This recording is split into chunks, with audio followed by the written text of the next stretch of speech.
Subscribe to All Scopes Media Sports for the latest in sports news and highlights. Don't miss out. Well, Kathy and Alan, you know, the Chicago police officers are accused of helping the Latin Kings simply terrorize the people of the city's far southwest side, southeast side, and Indiana, carrying on brazenly criminal activity while wearing the uniform of those who normally act heroically every day.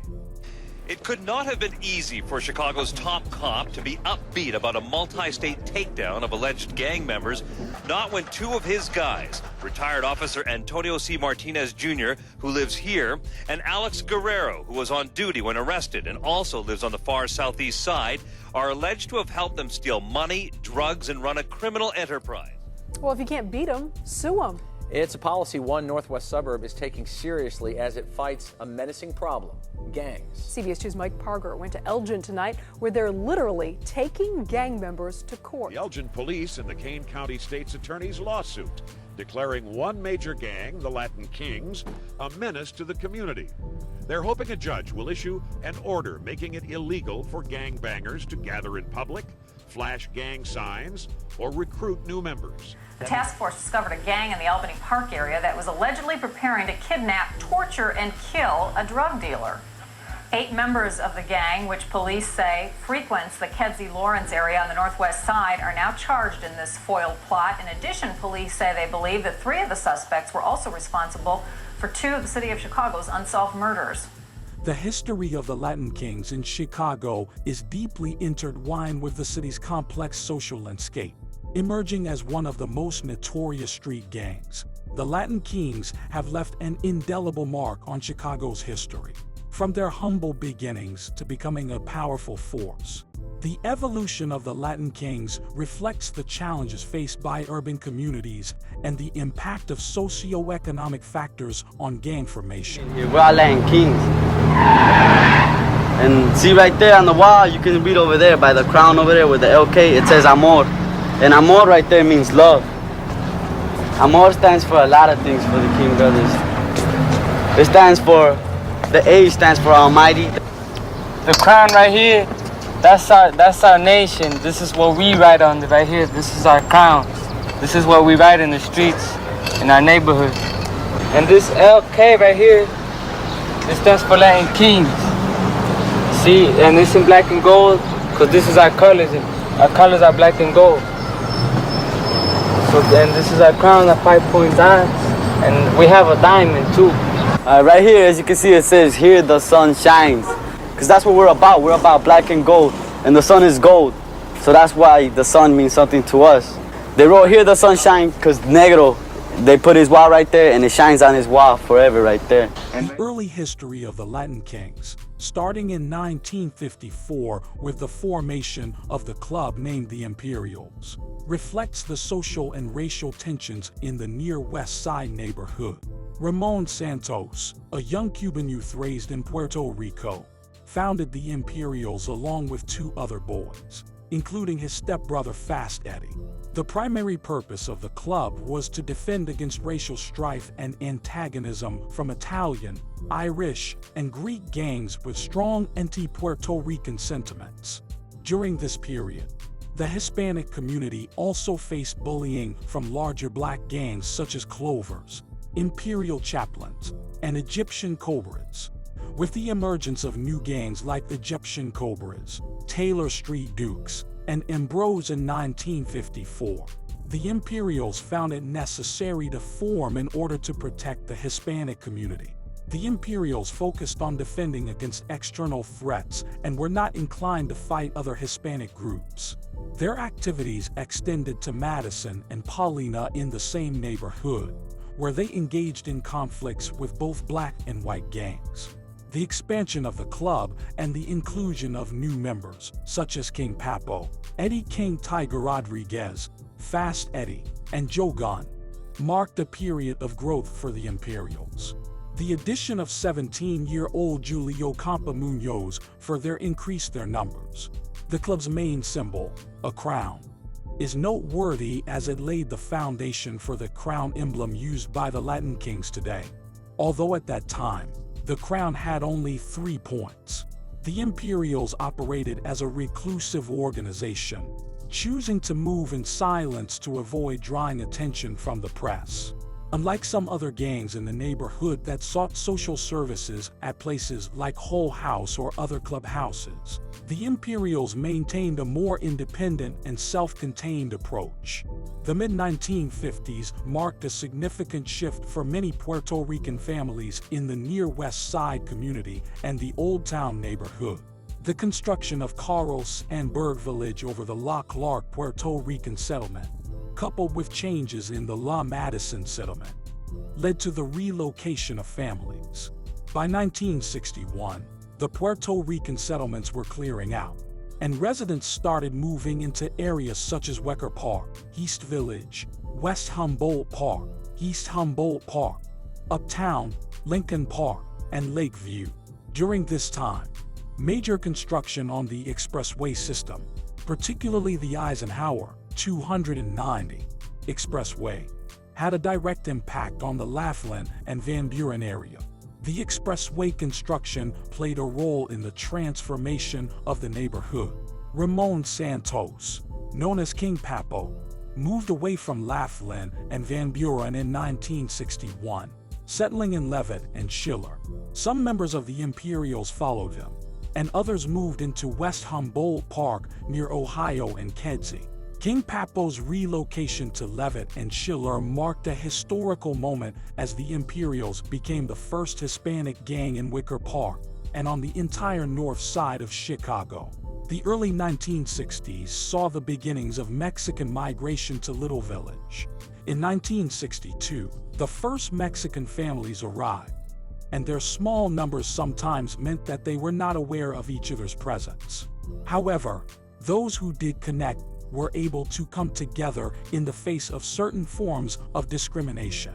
Mexican youths, particularly those at 24th and Marshall, faced challenges, including struggles to attend schools such as Harrison High School and John Spry Elementary School. By 1963, more Mexican families had come to Little Village, although their numbers were still relatively small, resulting in Mexican youths being heavily outnumbered.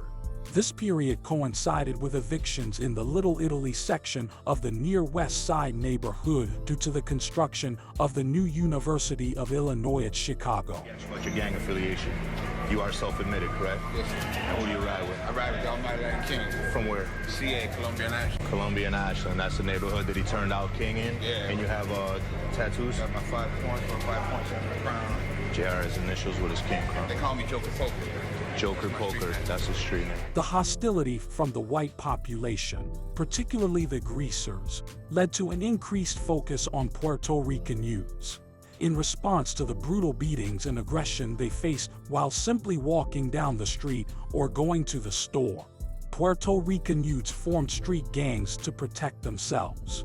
Some of the notable groups that emerged in 1962 included the Young Sinners, Young Lords, Spanish Kings, Scorpions, Hirsch Street Lords, Latin Angels, Paragons, and the legendary Skulls. During this period, the Imperials made the strategic decision to begin recruiting young members, marking the start of a new generation of Imperials. This recruitment effort brought in legendary members like Jose Cadillac Joe Rivera. The new wave of Imperials established their presence at Kedzie and Ohio in the southern part of West Humboldt Park and Levitt and Schiller in Wicker Park. The intersection of Levitt and Schiller became legendary in 1962 when Ramon Santos, along with other original Latin kings, moved to 2144 West Schiller, directly on the corner. This location became a significant hub for the Latin Kings' early development. At this corner, the Imperials coexisted with Puerto Rican revolutionaries connected to the FALN. It was from these revolutionaries that the Imperials derived many ideas that would later shape the beliefs of the Latin Kings.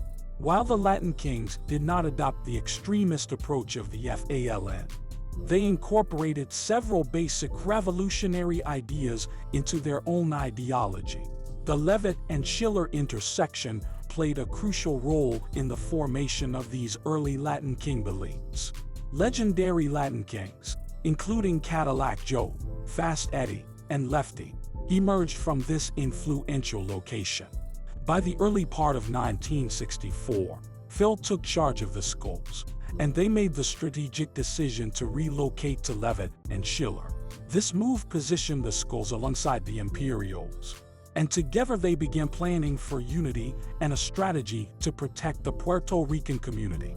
The collaboration between the Skulls and the Imperials marked a significant moment in the history of these groups, as they worked together to address common challenges and protect their community. The meeting that took place on Friday, May 15, 1964, in Humboldt Park, played a crucial role in bringing together several Puerto Rican gang members and full Puerto Rican gangs, including the Imperials and Skulls. This gathering was prompted by the widespread bullying and violence faced by young Puerto Rican youths in Humboldt Park and West Town as they went about their daily activities. While there are indications that King Papo may not have attended this meeting, it is suggested that he was an idealist who used the structure and beliefs from the Imperials to pass down to the Latin Kings. Santos is often regarded as a significant figure in the foundation of the Latin King nation, providing the ideals for the nation. The credit for the founding of the Latin Kings is sometimes attributed to several individuals, and legends suggest that Phil of the Skulls and Freddie were directors of the meeting in the park. Imperials from Levitt and Schiller, Skulls from Levitt and Schiller, and Imperials from Kedzie and Ohio collaborated in putting together this meeting. In any case, the events culminated in 1964, right before the summertime, marking the formation of the Latin Kings and the beginning of their collective journey. In a significant development in 1964, King Papo visited Little Village, potentially right before the summer, to meet with various local gangs, including the Mar Kings, Jokers, 23rd Street Boys, and Supreme Cliques. Residents who were familiar with the gang scene in the area recall the day when Ramon came to the neighborhood from the north side to unite forces with the Little Village clubs. This marked a crucial moment in the expansion and consolidation of the Latin Kings. Some of the earliest original Latin Kings from 24th and Marshall included individuals like Scarface, Dino, Don Juan, Black Sal, White Sal, Crazy Man, and Little Boy. The choice of 24th and Marshall as a prime location for the headquarters was strategic, allowing children to attend Harrison High School and Spry Elementary, especially since many kids were bussed in from the near west side, representing various gangs from outside the neighborhood. This positioning also enabled the Latin Kings to protect Hispanic kids who might be victimized by the gay lords, who ran Harrison High during that time. The visit by King Papo and the subsequent collaboration with Little Village clubs played a crucial role in shaping the trajectory of the Latin Kings in the neighborhood and beyond. The Latin Kings emerged as a brotherhood, a collective designed for members to protect each other from rivals that threatened their right to exist. The organization's roots were firmly established in Little Village, where the majority of members were Mexican, with a significant presence of whites due to the neighborhood's demographic composition. While the Latin Kings in the north were predominantly Puerto Rican, forming a larger branch, the north side served as the main headquarters for the entire nation in the beginning. In contrast, the Latin Kings in the south, particularly in Little Village by the 24th, the Boulevards, were mostly Mexican, with a substantial white population persisting into the 1970s.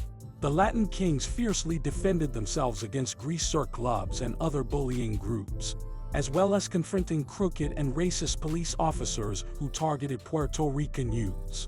The Latin King name soon instilled fear in many enemies, signaling that going against the Latin Kings would result in a formidable and intense fight. Levitt and Schiller played a crucial role as the headquarters for all northern Latin Kings in the mid-1960s. directly supervised by King Papo.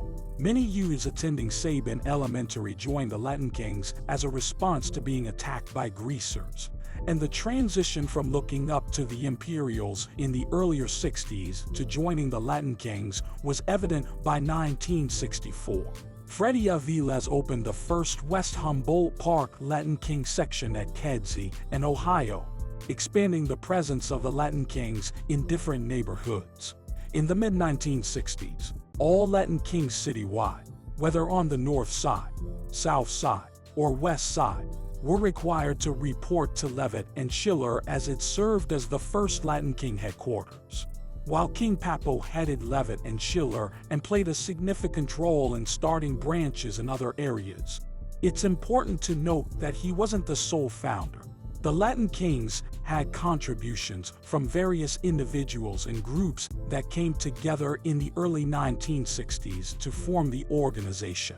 King Papo, with his charisma and respect, became a legendary figure, often walking the streets with a large following of up to 100 Latin Kings, further solidifying his influential role in those days. In 1964, King Papo ventured into the Lincoln Park neighborhood and played a role in establishing the Armitage and Dayton chapter of the Latin Kings. This chapter later moved to Armitage and Sheffield by 1969. The creation of this chapter was driven by the need to address the bullying, beatings, and harassment that Puerto Rican youths were facing from greasers and other groups, as well as the problematic behavior of the police in a community that was not welcoming to Puerto Ricans during those times. The Lincoln Park neighborhood was undergoing significant urban renewal efforts, which were perceived by the Puerto Rican community as a means to force out their families. Before this issue evolved into a political fight, later organized by the Young Lords, the Latin Kings and Young Lords took to the streets against those who promoted violence as a way to encourage Puerto Rican families to leave.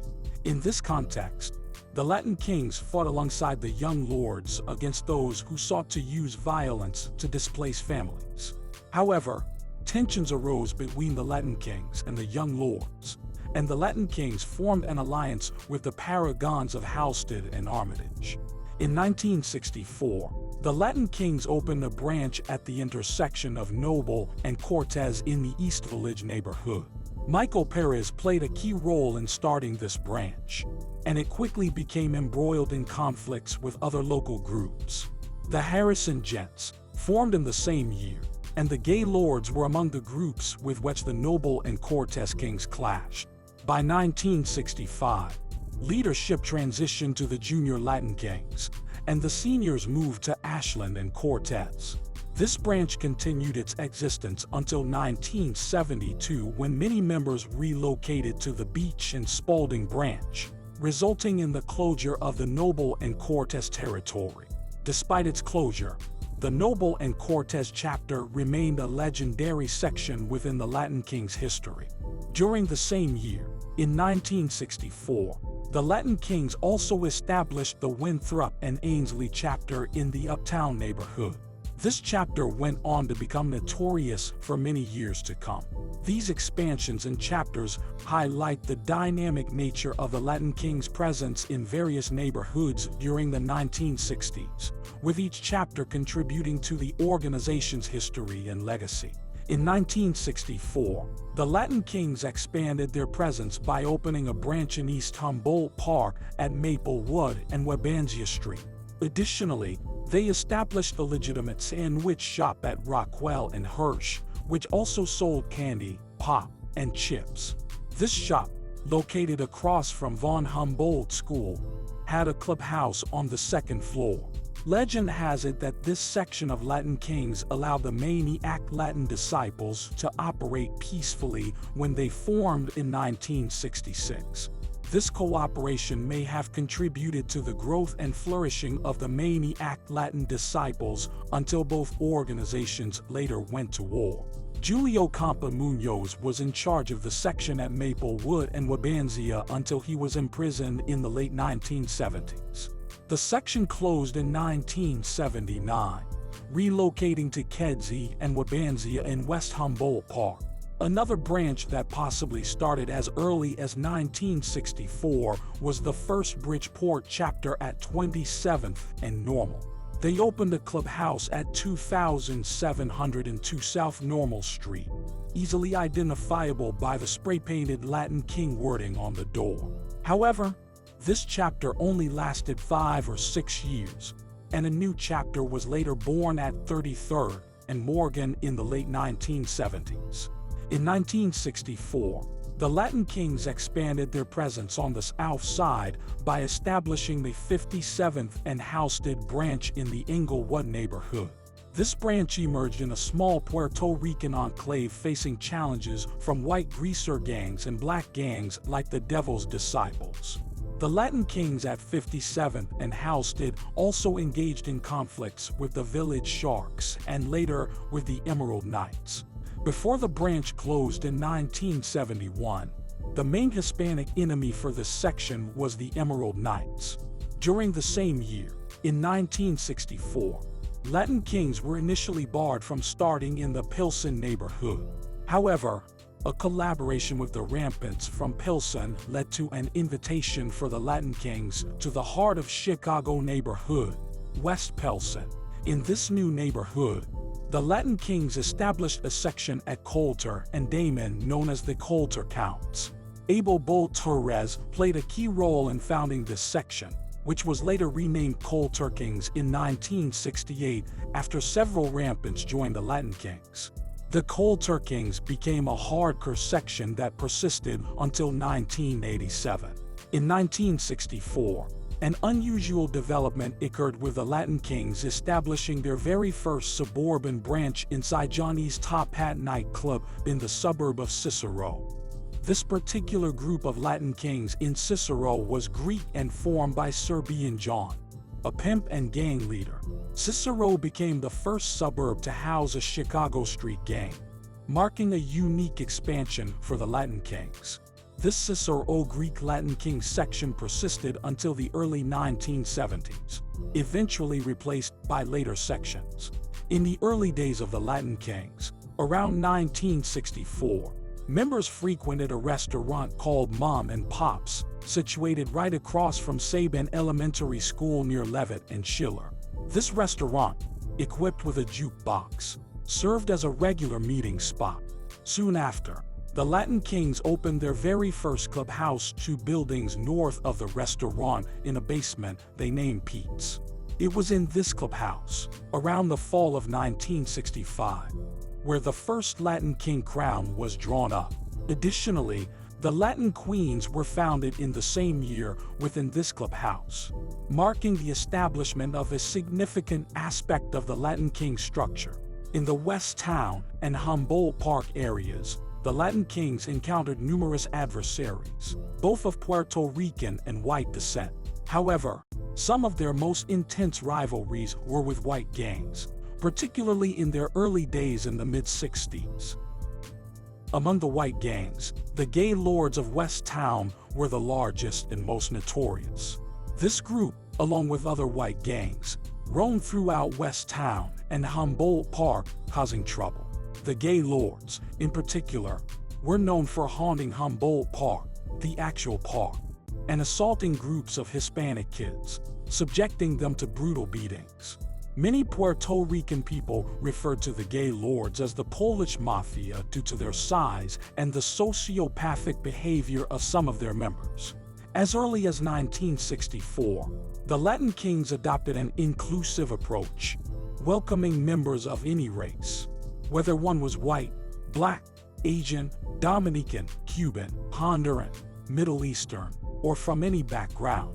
Acceptance into the Latin Kings was based on a willingness to fight for the cause and a recommendation from someone within the club who could vouch for the individual as a loyal and committed member.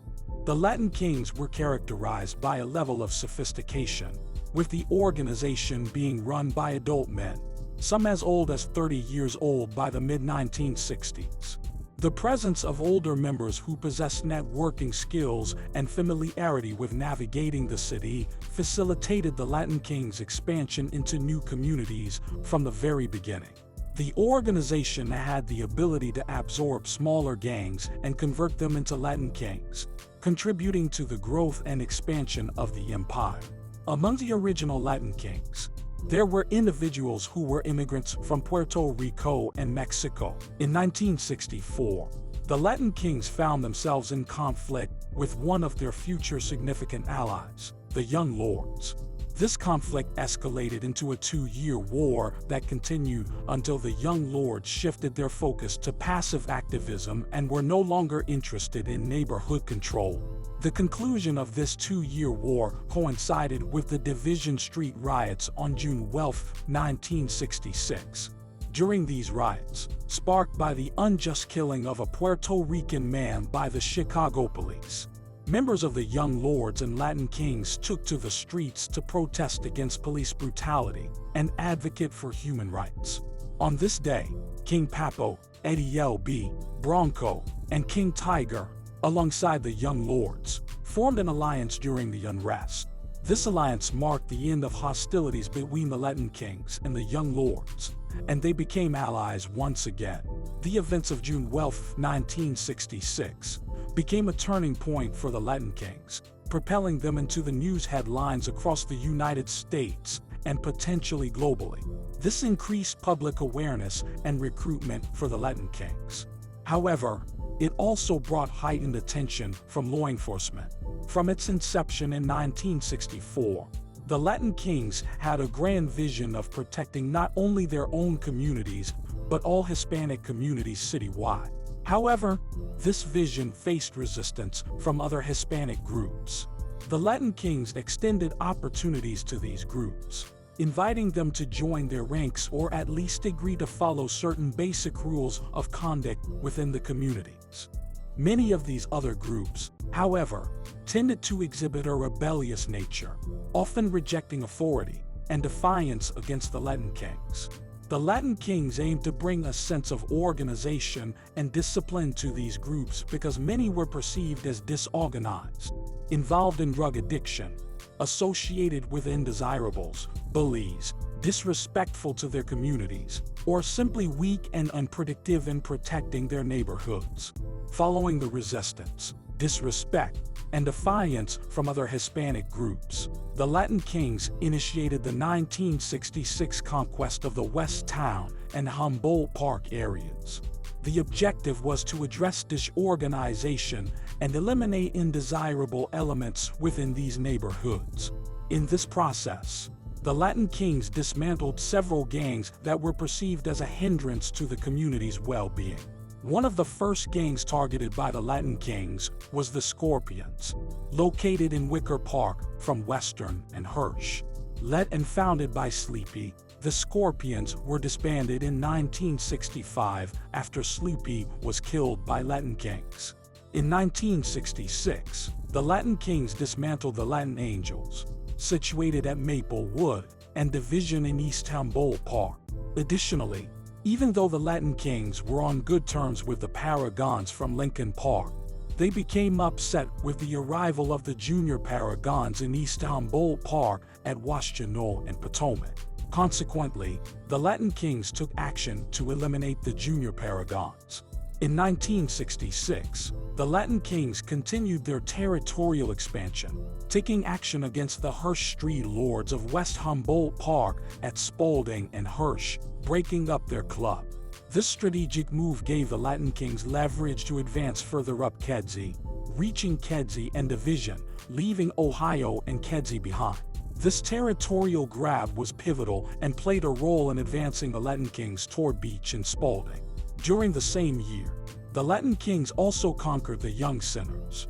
A leader named Charlie from the Young Sinners came to Pete's clubhouse, challenging the Latin Kings all by himself. Despite the bold move, it proved to be dangerous and costly for Charlie, as he was severely beaten and hospitalized for 2 months. Following this incident, the founder of the Young Sinners, Nelson F. Tarzan, disbanded the club. In the aftermath of these conquests in 1966, the Latin Kings were able to solidify territory in northern West Humboldt Park at the intersection of Beach and Spalding. This area became the legendary Motherland chapter in 1967, marking a significant milestone in the Latin Kings' territorial expansion and influence. In the evolution of Latin Kings' governance and territorial influence, a significant shift occurred when Beach and Spalding opened, coinciding with the closure of Ohio and Kedzie. This transition marked the transfer of Latin Kings' governance from Leavitt and Schiller to Beach and Spalding, with Batman leading the chapter at Beach and Spalding. Subsequently, all Latin King sections citywide were required to report to this new central section. Beach and Spalding gained legendary status as one of the most influential and formidable North Side sections in the city. It is often referred to as the Motherland, symbolizing its great significance in Latin Kings history. This territory remains active to the present day. While Beach and Spalding holds a prominent place in Latin Kings history, it's important to acknowledge the earlier governing chapters, such as Leavitt and Schiller and the Ohio and Kedzie branch. These chapters, although vacated long ago, played a crucial role in the mid-60s and should not be forgotten in tracing the roots of the Latin Kings. In 1969, Latin Kings expanded into Logan Square, coinciding with Puerto Rican migration into this community. The Logan Square chapter of Latin Kings became known for its strength and hardcore presence, often clashing with rival gangs such as Gaylords and Imperial gangsters. By the late 1960s, the Boulevard's Latin Kings had succeeded in pushing out the remaining Gaylords who hadn't already enlisted to fight in the Vietnam War. This accomplishment allowed the Latin Kings to establish dominance in Little Village. During this time, their main rivals were the Ridgeway Lords, although they weren't considered rivals in the 60s or earlier 70s. To a lesser extent, the Latin Kings also contended with gangs like Ambrose and Satan Disciples, with the SDs mainly situated in the Marshall Square section. The northern branch of the Latin Kings became increasingly politically active during this period. They engaged in neighborhood renewal projects and graffiti cleanup programs, demonstrating a commitment not only to protect the communities they lived in, but also to actively contribute to their improvement. This shift toward political involvement and community service reflected a multifaceted approach by the Latin Kings to address both protective and constructive aspects of their role in the communities. The activism of the Latin Kings at Leavitt and Schiller took a revolutionary turn, particularly as they collaborated with the Puerto Rican extremist group FALN. The Latin Kings were actively supporting and hiding members of FALN at this location. However, when authorities began pursuing FALN, the Latin Kings had to sever ties with the extremist group. As a result, the Latin Kings had to abandon Leavitt and Schiller.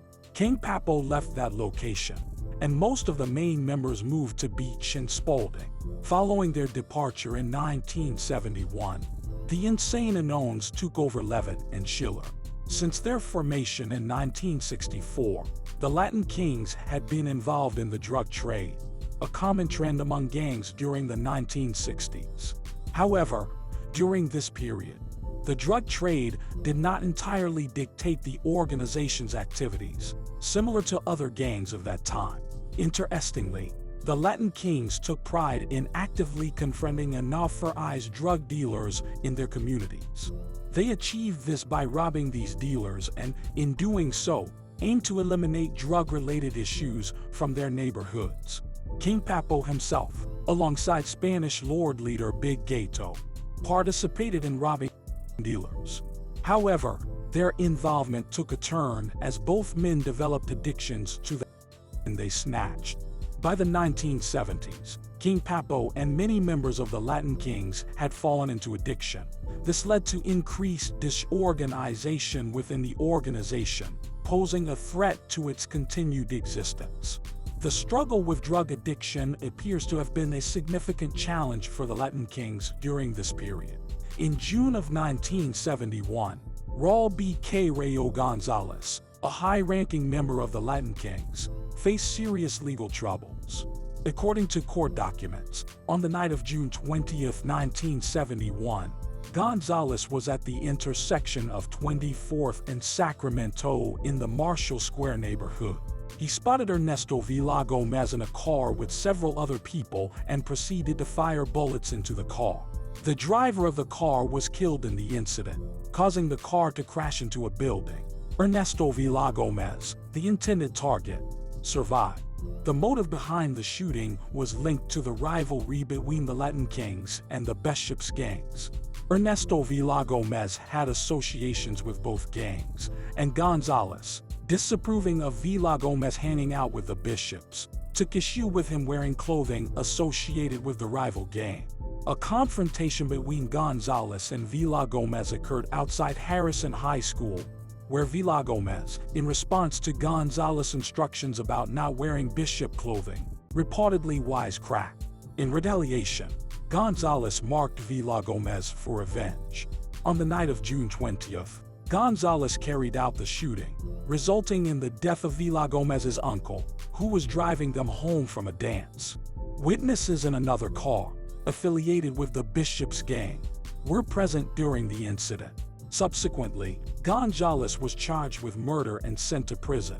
According to court documents, on the night of June 27, 1971, Gustavo Hercules Happy Colon was at the intersection of Levitt and Potomac in the Wicker Park neighborhood. Court records indicate that Colon and Florentine Brillo Menendez spotted Glenber, his sister, and friends walking down the street.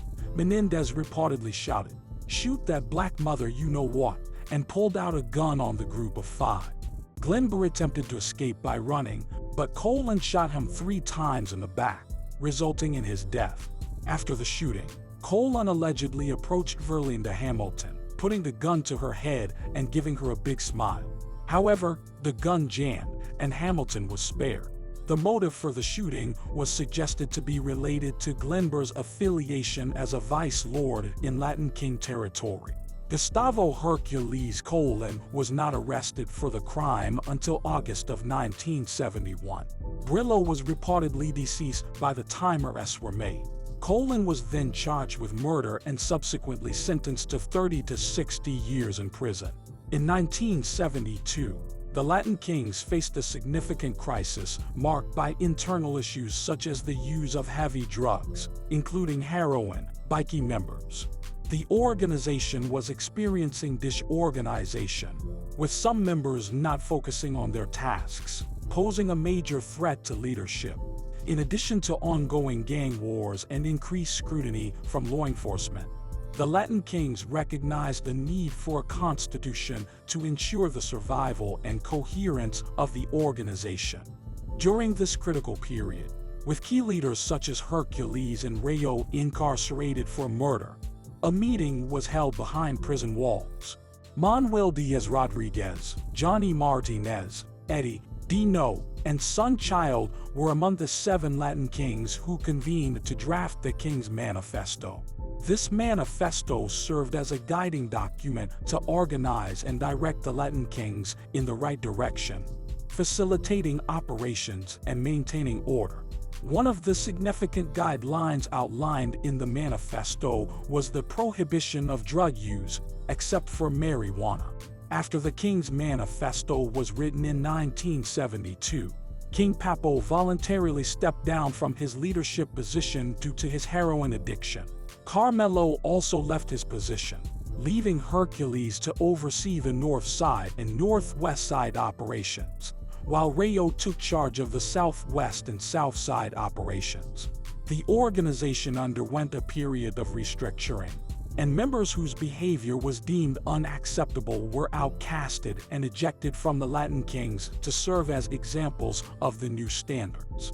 A significant directive from the manifesto was the order for all addicted Latin Kings to immediately cease their habits and surrender any they possessed.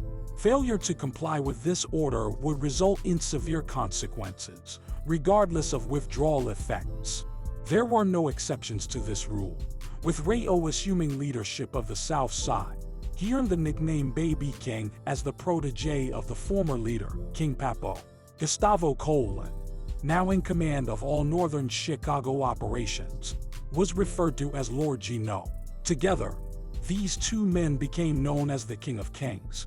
In the aftermath of the King's Manifesto in 1972, the Latin King nation aimed to strengthen itself, and leadership from behind prison walls, specifically BK and Gino, Rayo and Lord Gino, played a crucial role in guiding the organization. Despite King Papo officially stepping down and becoming semi-retired in 1972, there was still a significant number of Latin kings who supported and respected him, viewing him as the supreme leader. Although he was officially out of leadership, King Papo's influence persisted, particularly because he was active on the streets while BK and Gino were incarcerated. This dynamic may not have settled well with some of the leadership behind bars. While King Papo may have kicked his habit later in the 1970s, he did not resume official leadership. After the creation of the Manifesto, Beach and Spalding no longer governed all the Latin King branches. South Side operations were centralized at the boulevards at 24th and Marshall, while the North Side continued to report to Beach and Spalding. Over time, the need for branches to travel for meetings diminished, and each branch gained more autonomy in governance. In 1975, the Latin Kings established a presence in the Julia C. Lathrop homes, located in the North Center neighborhood. Although Latin Kings had been residing in these projects since their inception, it was in 1975 that they officially took control. Initially, their allies, the Insane Deuces, had been running these buildings. The Insane Deuces donated the Horseshoe, which refers to the southernmost section of the projects along Diversey Parkway, shaped like a horseshoe from Hoyne to Levitt. The Latin Kings had a close alliance with the Insane Deuces, jointly fighting against rivals such as Simon City Royals and Paulina Barry Community. However, in 1987, tensions arose between the Latin Kings and the Insane Deuces, particularly over the trade. By 1989, a war was declared between the Deuces and the Latin Kings. In January 1992, the Insane Deuces flipped to becoming folks, leading to their departure from the projects. The Latin Kings then took over, sharing the territory with some black gangs. During the early 1970s, small sleeper cells of Latin King members were established in the suburbs.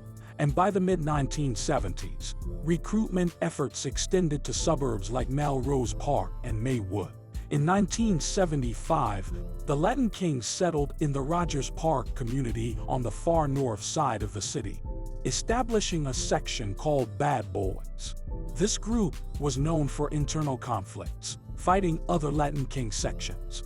They also fiercely clashed with the gangster disciples from Sullivan and Kilmer. The Bad Boys section remained strong in the 1980s and 1990s. Additionally, in 1975, the Latin Kings expanded to Albany Park at Lawrence and Kedzie, colonizing a new neighborhood. This new chapter in Albany Park became one of the larger sections of the Latin Kings in the city. In Albany Park, the Latin Kings aimed to support Hispanic youths in their struggle against rival gangs like the Gaylords and Simon City Royals.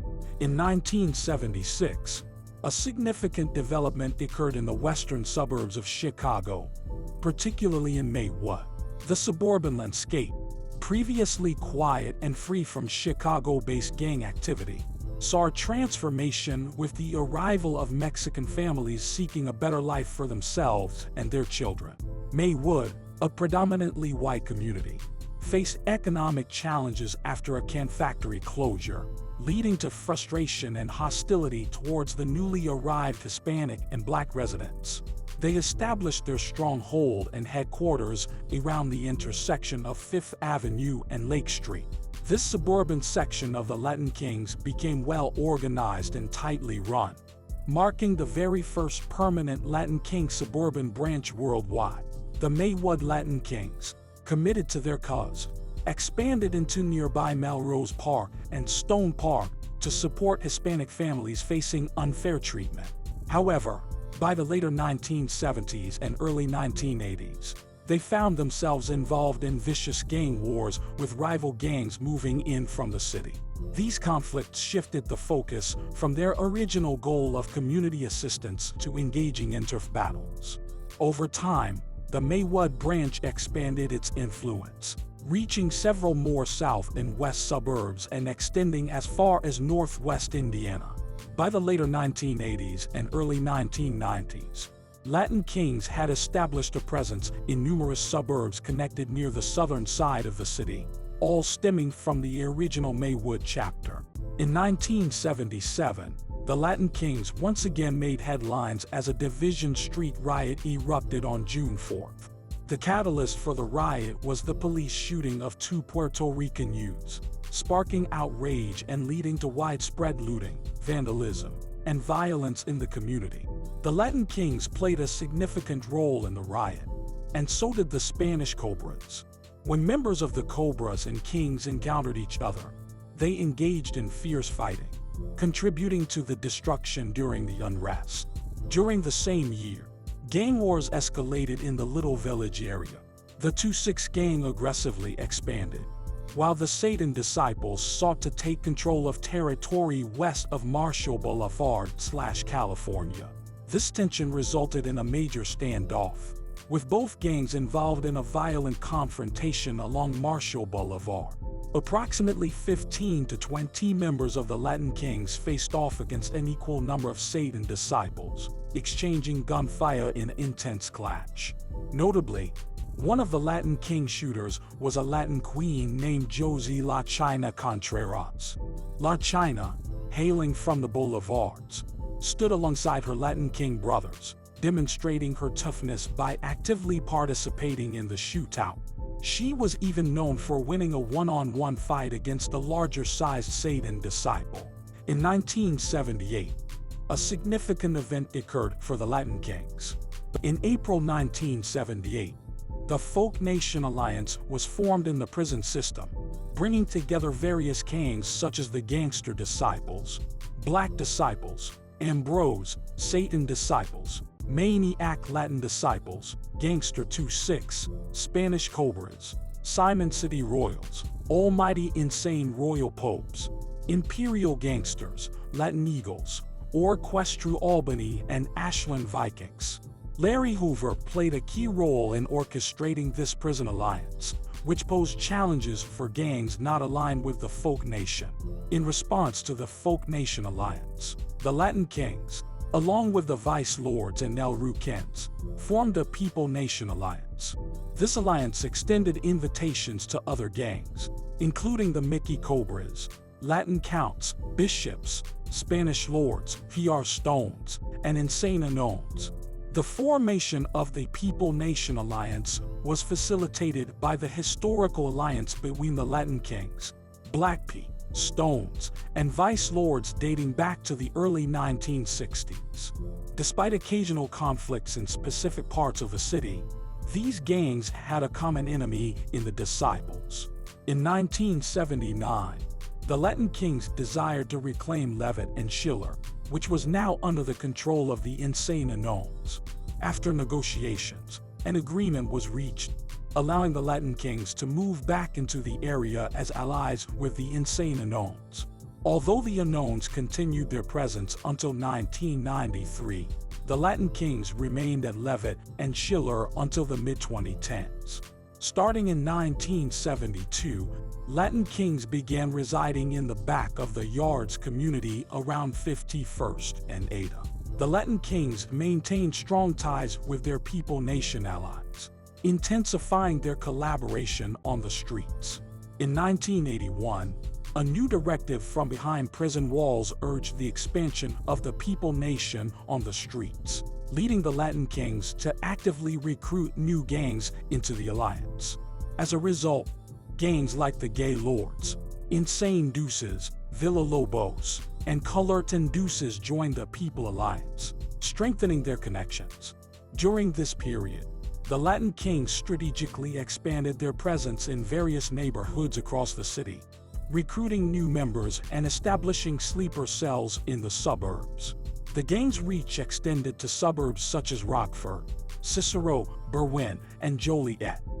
By the late 1980s, the Latin Kings had a significant presence in the majority of DuPage County, Will County, Lake County, and Kane County suburbs, covering a wide geographical area encompassing all of Cook County.